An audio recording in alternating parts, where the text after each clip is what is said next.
Aymen Rezgui est au chômage technique. Les portes de son association et son média, Nawet, sont fermées depuis le 31 octobre. Officiellement pour vérification administrative, mais pour lui, la mesure est répressive. Nous, journalistes, avons le sentiment de travailler dans un environnement non sécurisé où les portes de la prison peuvent s'ouvrir à tout moment contre une parole, un éditorial ou même une simple photo.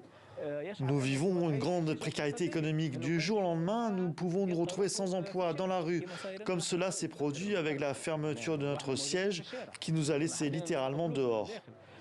Ce média d'investigation ne peut donc plus enrichir ses réseaux sociaux par ses enquêtes habituelles. YouTube ou Facebook à l'arrêt, les lecteurs sont prévenus, mais la lutte va continuer. En Tunisie, une équipe juridique est déjà mobilisée pour traiter cette décision que nous considérons comme injuste, et ce, dans le strict cadre de la loi.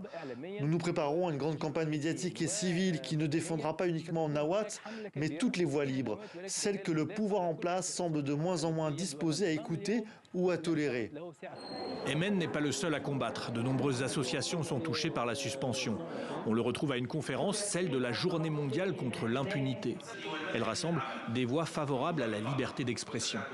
C'est paradoxal entre le discours officiel de l'État, du président de la République, et la réalité des choses. Donc on a des journalistes emprisonnés aujourd'hui. On ne parle pas d'une simple menace, on parle des journalistes emprisonnés. En Tunisie, les autorités ne précisent pas toutes les motivations qui conduisent à la mise sous cloche des associations. Même cette députée indépendante estime que la décision n'est pas claire. Nous espérons que la mesure restera provisoire.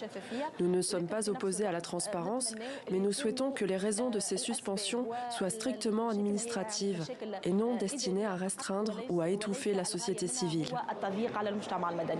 Et les indices ne sont pas bons. Certaines équipes associatives ont refusé d'être filmées de peur de voir leurs activités mises en danger. Comme Nawat, les portes sont désormais fermées pour elle.